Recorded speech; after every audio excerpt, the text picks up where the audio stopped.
एजाज साहब, ब्रेक से पहले आपने मदद साहब की भी बात सुनी होगी, मोहम्मद अली साहब ने भी अपना तज्जिया तबसरा शामिल किया। दो चार इंटरेस्टिंग पॉइंट्स। एक तो डोमेस्टिक इश्यूज़ के ऊपर आपको क्या लगता है, किस तरह से डोमेस्टिक ऑडियंस को सेटिस्फाई कर सकते हैं जो मसले मसाइल हैं ये हुकूमत, क्या ये जो गुडविल कमाई है ये कन्वर्ट हो सकती है डोमेस्टिक ऑडियंस को सेटिस्फाई करने में? दूसरा, ये अभी आपने जिक्र हुआ ब्रेक से पहले कि पाकिस्तानी पासपोर्ट की स्ट्रेंथ बढ़ जाएगी। वाकई में प्रैक्टिकली क्या ऐसा होगा? क्या पाकिस्तान के पासपोर्ट की रैंकिंग में या गुडविल में तो हमें पता है, बट उसमें भी कुछ तब्दीली आ सकती है सारे मामले के बाद? अलीना, पाकिस्तानी पासपोर्ट की जो रैंकिंग है आप देख लें, अभी 2-3 माह पहले भी एक रिपोर्ट आई थी कि हमारी रैंकिंग पहले की बनिस्बत बेहतर हुई है और इसमें नो डाउट बड़ा काम हुआ है। लेकिन ये जो रोल पाकिस्तान ने प्ले किया है मशरक़ वुस्ता के हवाले से, ईरान और अमेरिका के दरमियान एक मेडिएशन करवाने के हवाले से, मेरा ये ख्याल है कि पासपोर्ट की रैंकिंग से ज़्यादा बड़े असरात मरतब होने जा रहे हैं पाकिस्तान के लिए। एक तो ये है कि पाकिस्तान का एक बहुत बड़ा डायलेमा रहा, उसमें कुछ हमारी गलतियां भी रहीं कि हमारा जो इमेज है वो बैनुल-अक़वामी दुनिया में कभी अच्छे रेफरेंस से नहीं आया। ये बड़ी अनफॉर्चुनेट लेकिन बेटर एक रियलिटी है। लेकिन for the first time Pakistan का जो इमेज है एक ऐसे प्लेयर की हैसियत से सामने आया है जो दुनिया में जंगें बंद करना चाहता है, जो दुनिया में अमन का ख्वाह है। तो एक तो ये बात क्लियर हुई कि इस जो लाइकली ट्रूस है या इस्लामाबाद अकर्ड है या जो लाइकली मायदा होने जा रहा है, उससे पाकिस्तान साउथ एशिया के एक ऐसे प्लेयर के तौर पर सामने आएगा जिसकी जो आलमी सतह के ऊपर बल्कि इस रीजन के हवाले से बड़ी अहमियत है, जिसे इग्नोर नहीं किया जा सकता। और ये जो अहमियत है किसी कॉन्फ्लिक्ट की वजह नहीं या कोई कॉन्फ्लिक्ट की काज नहीं, बल्कि ये अहमियत डिप्लोमेसी की वजह से है और एक ब्रिज मेकर की हैसियत से ये अहमियत है। एक बात तो ये हो गई। दूसरी जो बात है वो ये है कि इस रीजन में दो बड़े अहम मसले थे। एक तो मशरक़ वुस्ता में मसला था, वो मसला अभी मुकम्मल तौर पे ख़त्म नहीं हुआ, वो है गज़ा का मामला। और पूरी दुनिया का जो दूसरा बड़ा एक अहम कॉन्फ्लिक्ट रहा वो पाकिस्तान इंडिया का कॉन्फ्लिक्ट रहा और उसकी एक बहुत बड़ी वजह कश्मीर भी रही।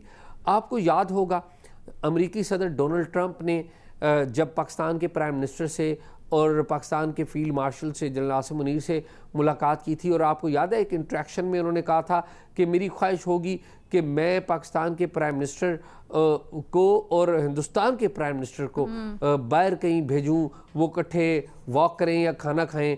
तो उन्होंने इस ख्वाहिश का इजहार किया था कि वो पाकिस्तान और हिंदुस्तान के दरमियान जो तनाज़ा है वो ख़त्म करने में अपना किरदार अदा करना चाहते हैं।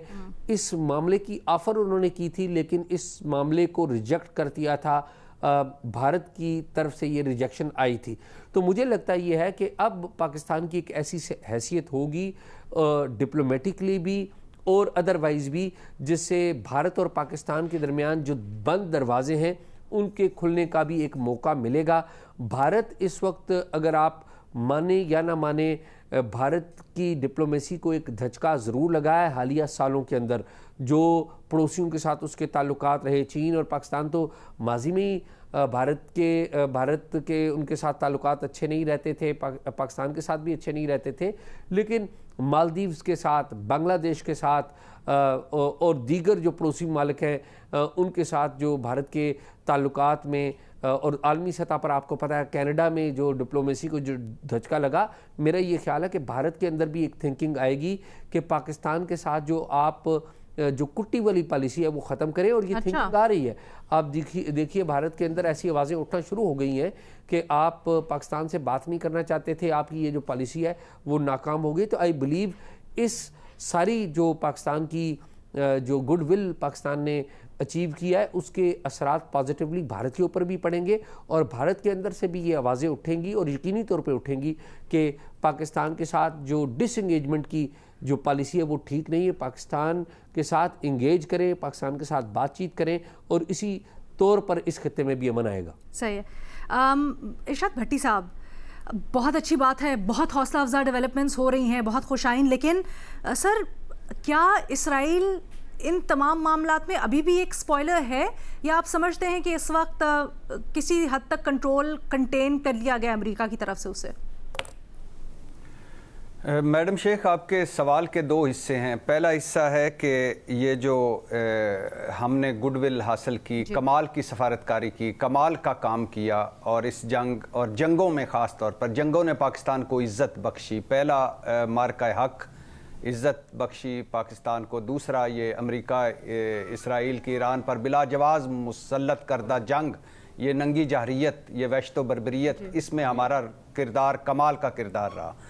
और मैंने कल भी कहा था कि फील्ड मार्शल साहब का दौरा अगर कामयाब हो जाता है तो आगे सारा कुछ ठीक होगा और मामलात अमन की तरफ जाएंगे, मुआहदे की तरफ जाएंगे। और अभी डेवलपमेंट्स जो हो रही हैं, जैसे आबनाए हुर्मुज़ का खुलना, जैसे ट्रंप साहब का शुक्रिया अदा करना, तो ये इसी दौरे का नतीजा है। और आला हज़रत ट्रंप साहब पाकिस्तान में हों, काश मेरे फेवरेट पाप लियो साहब भी पाकिस्तान में होते, और इस्लामाबाद में दूसरा राउंड हो, मुआहदा हो जाए, ट्रंप साहब भी हों, तो एक ही दिल करता है नारा मारने को कि पाकिस्तान जिंदाबाद। दूसरा हिस्सा जो सवाल का है, और इसमें हाँ जो आपने कहा इसराइल स्पॉइलर बिल्कुल है, इसराइल स्पॉइलर होगा। इसराइल सहूनी जो लॉबी है, क्योंकि ये ग्रेटर इसराइल की जंग थी, ये ईरान के तेल और गैस पर कब्ज़े की जंग थी, ये मस्जिद अक्सा से ताबूत सकीना तक की जंग थी। तो इसमें वो कोशिशें करेंगे, बाद में भी करेंगे, लेकिन बहरहाल अभी तो पॉजिटिव सारा कुछ जा रहा है। और दूसरा हिस्सा जो आपका सवाल का है वो है पाकिस्तान के दाखिली मामलात, हमारी मईशत। बदतरीन लोड शेडिंग में डूबा पाकिस्तान, बदतरीन गैस शेडिंग में डूबा पाकिस्तान, बदतरीन कर्जों में जकड़ा पाकिस्तान, बदतरीन बेरोज़गारी, बदतरीन गुर्बत, बदतरीन महंगाई, बदतरीन टैक्स और टैक्सों की भरमार, बदतरीन करप्शन, बदतरीन मिसमैनेजमेंट, बदतरीन गवर्नेंस परफॉर्मेंस, और ऊपर से IMF की गुलामी। ये है पाकिस्तान की दाखिली सूरत हाल। आप पैनामा लीक्स को छोड़ दीजिए, आप स्विस लीक्स को छोड़ दीजिए, आप पेंडोरा लीक्स को छोड़ दीजिए। मैडम शेख, एक आलमी रिपोर्ट आई है और एक आलमी मारे मईशत कह रहा था कि पाकिस्तान की अगर कोशिशें कामयाब हो जाती हैं, जंग बंदी हो जाती है, तो दुनिया की मईशत को $3 ट्रिलियन का फ़ायदा होगा। और हम $1 के लिए मांगते फिर रहे हैं, और हमारे $100 अरब मुल्क से बाहर चले गए। ये जो सफारतकारी है, इसको आप क्या टर्न कर सकते हैं? ईरान से तेल और गैस हम ले सकते हैं? क्या अमेरिका से तिजारत और सरमायाकारी में इजाफा हो सकता है? सर, मेरे पैनल पे बैठे हुए तज्जियाकार ये समझते हैं कि ऐसा हो सकता है। आप ये जो सवाल उठा रहे हैं इसके जवाब पहले आ चुके हैं, या फिर उसके खिलाफ दलील दे देना? नहीं हो सकता, नहीं हो सकता मैडम। अच्छा, उसकी वजह ये है कि ये फारग लोग हैं। इनका ये जो हमारे दाखिली सतह पे है, ये सारे मसाइल इनके अपने पैदा करता है। मिसमैनेजमेंट की इंतहा है। अच्छा। ये पीछे कुछ भी नहीं कर पाएंगे। ये भट्टी साहब, बहुत इंटरेस्टिंग आपने बात की है। मैं चाहती हूँ इसको आगे, मोहम्मद अली साहब ने भी, एजाज साहब ने भी, मजहर अब्बास साहब ने भी कुछ हद तक ये कहा कि जो आपकी ये डेवलपमेंट्स हैं, और ख़ास तौर पे अगर ईरान के ऊपर से सैंक्शंस हटती हैं तो इसको हम कन्वर्ट कर सकते हैं डोमेस्टिक फ़ायदे और ख़ासकर माशी फ़ायदे के लिए। मोहम्मद अली साहब के पास ही ले जाती हूँ मैं। मोहम्मद साहब, सर। जी देखिए, मैं समझता हूँ कि बड़ा हकीकत पसंदाना तज्जिया भट्टी साहब ने किया है हमारी तारीख का। लेकिन जिस तरह मजहर भाई ने कहा कि ये जो मौका है इस वक्त पाकिस्तान के सामने, वो उसकी भी तारीख में कोई मिसाल नहीं मिलती है। तो ये बात बिल्कुल दुरुस्त है कि हमारी तारीख काफ़ी दाखिली मसाइल के हल में, गवर्नेंस के हवाले से कोई इतनी ताबनाक नहीं रही है।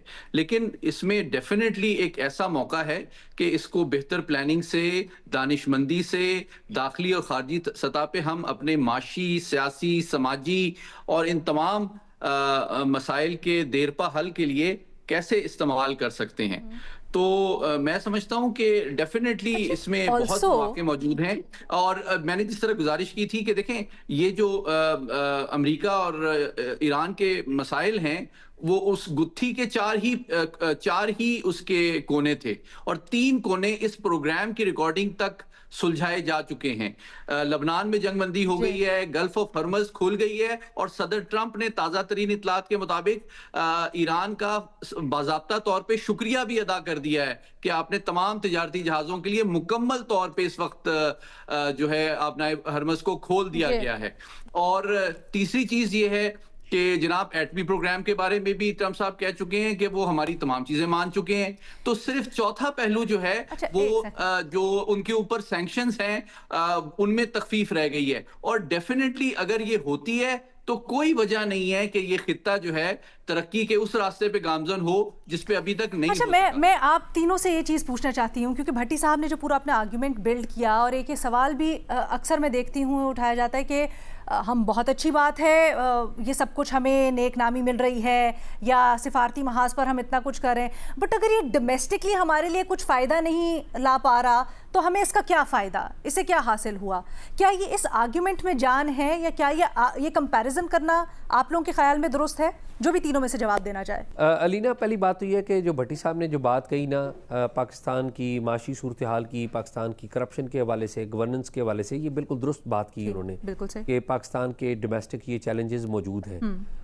दूसरी बात ये है कि क्या इन चैलेंजेस को ठीक करने के लिए कोई अटैम्प्ट की जानी चाहिए, या अटैम्प्ट की जा रही है या नहीं की जा रही। मेरे ख्याल में हर दौर में ये अटैम्प्ट की गई है, चाहे वो किसी भी जमात की हुकूमत हो। हर दौर में हर जमात जो हुकूमत में आती है उसकी ख्वाहिश यही होती है कि गवर्नेंस का इशू भी ठीक हो, उसकी ख्वाहिश होती है कि मईशत का इशू भी ठीक हो, उसकी ख्वाहिश होती है कि मुल्क के अंदर करप्शन भी ना हो। ये सारी चीज़ें हर दौर के जो हुक्मरान हैं वो चाहते हैं कि उनके दौर में ऐसा हो। लेकिन क्या दुरुस्त समत में कदम उठाया जाता रहा है? तो मेरा ये ख्याल है कि दुरुस्त समत में कदम नहीं उठाया जाता रहा। ये जो कामयाबियाँ आलमी सतह पर हासिल की गई हैं, पाकिस्तान का इमेज इसमें कोई शक नहीं बेहतर हुआ है। क्या ये मौजूदा हुक्मरानों का वोट बैंक में भी ट्रांसलेट हो सकेंगी या नहीं होंगी? ये मेरे ख्याल में एक बहुत बड़ा सवालिया निशान है। इमेज की बेहतरी इंटरनेशनली लोगों के डोमेस्टिक मसाइल हल नहीं कर रही। लोगों की जो महंगाई का मसला है वो अगर जूं का तूं है, तो मेरा नहीं ख्याल कि अगर कोई अगले इलेक्शन हो तो लोग इस वजह से आपको वोट दे दें कि डोनाल्ड ट्रंप आपके बहुत गुण गाते रहे हैं। मेरे ख्याल में लोगों के जो इमीडिएट इशूज़ होते हैं अच्छा, वो उनकी प्रायोरिटी होती है। मैं एक चीज़ जानना चाहती हूँ ना, दूसरी इस जो तरह बात की जो मूव्स होते हैं, जी प्लीज़ मुख्तसर कीजिएगा क्योंकि हम बस वक्त भी बड़ा कम होता है, फिर मैंने बाकियों की भी राय शामिल करनी है। लेकिन मैं ये कहूँगा कि इसमें जो अपॉर्चुनिटी है वो अपॉर्चुनिटी है इकोनॉमी के हवाले से। अगर पाकिस्तान की इकोनॉमी, अगर पाकिस्तान का ईरान के साथ बॉर्डर खुल जाता है, ईरान के ऊपर पाबंदियां ख़त्म हो जाती हैं, तो ट्रेड हमारी खुल जाएगी, हम पेट्रोल भी ले सकेंगे, फौरी ना ले सकें तो कुछ अरसे बाद ले सकेंगे। अगर हिंदुस्तान के साथ हमारी इंगेजमेंट बेहतर हो जाती है या अफ़गानिस्तान के साथ भी बेहतर हो जाती है, तो सबसे पहली बात तो यह है कि दरवाजे खुल जाएंगे। तो उसकी वजह से जब आपके पास आमदन आएगी, आपके पास मईशत आपकी बेहतर होगी, तो बाकी वो डोमेस्टिक इश्यूज के ऊपर भी असरअंदाज होगी। फौरी तौर पे जी फौरी उसकी ट्रांसलेशन मुझे होती हुई नजर नहीं आ रही। अच्छा, हम बार बार पेट्रोल के ऊपर क्या, गैस एक बहुत बड़ा फैक्टर है। भट्टी साहब, आप कुछ ऐड करना चाह रहे हैं?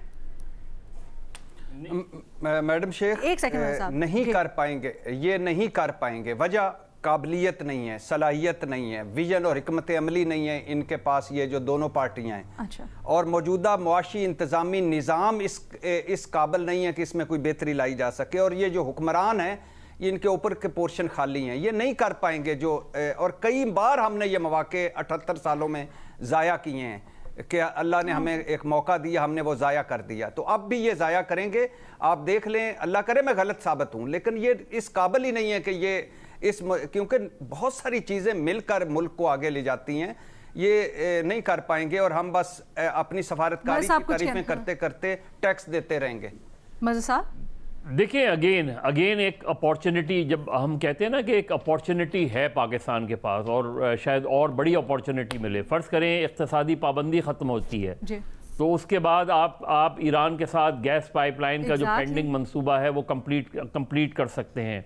आपकी जॉब अपॉर्चुनिटीज़ खुल सकती हैं। लेकिन जो ग्रे एरिया है, वो ग्रे एरिया ये है कि ये मुआहिदा हो जाएगा, अमन आ जाएगा, जंग रुक जाएगी, उसके बाद का जो मौका है वो एक चैलेंजिंग मौका है। क्योंकि पाकिस्तान में जो मंसूबे होते हैं उनमें ताख़ीर इतनी होती है कि उसकी जो डिलीवरेंस है वो नहीं हो पाती। तो पाकिस्तान के जो डोमेस्टिक इश्यूज़ हैं वो डोमेस्टिक इश्यूज़ पॉलिसी रिलेटेड भी हैं, बदतरीन गवर्नेंस के मामलात भी हैं, जिसकी वजह से आपके पानी का मसला नहीं हल होता, बिजली का मसला हल नहीं होता, गैस का मसला हल नहीं होता, तालीम और सेहत का मसला नहीं हल होता। ये वो मसाइल हैं जिसमें ये लीपा पोती नहीं चल सकती। तो आपने क्या, हमारे पास वो कैपेसिटी है, कैपेबिलिटी है, वो बज़ाहिर नज़र नहीं आता, क्योंकि अगर होता तो शायद ये तो कॉन्फ्लिक्ट अभी डेवलप हुआ ना, लेकिन इससे पहले के जो इश्यूज हैं और इसके बाद भी है। तो चैलेंजेस बहुत हैं, अपॉर्चुनिटी है, आप मौका उठाएं। अब इसको कन्वर्ट किस तरह से करना है, ये एक बहुत बड़ा चैलेंज होगा पाकिस्तान के लिए।